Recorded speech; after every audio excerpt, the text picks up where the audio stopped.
Hello my fellow eggheads, this is Liz. I'm a certified technician. Today we're going to discuss how to replace an internal battery on your laptop. If you find this video in any way helpful, please like, share, and subscribe for more great content.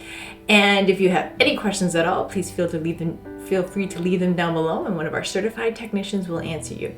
But anyway, let's get on to the repair. Okay, so my laptop is unplugged. I've removed all the screws from the bottom panel and now I'm going to insert my pry tube very carefully. I'm going to insert it in here to pry the panel off. I haven't included how to take off all the screws because this varies from model to model. You can also look up a disassembly video for your model computer if you aren't sure or you feel like you're missing some of the screws.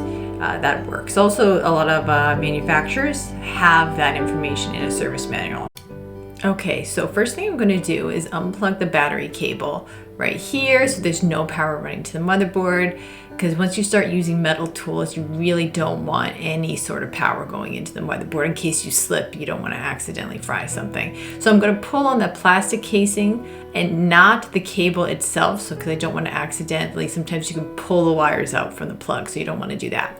Now I'm going to take my tool here and I'm going to unscrew the two screws holding down the battery.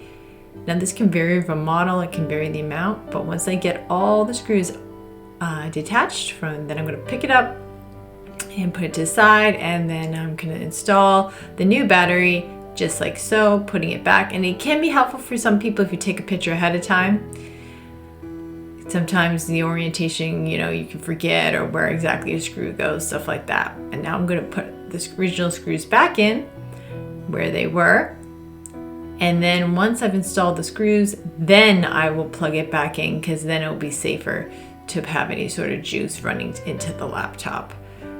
Like so, being very careful, and it's done. That's how you do it.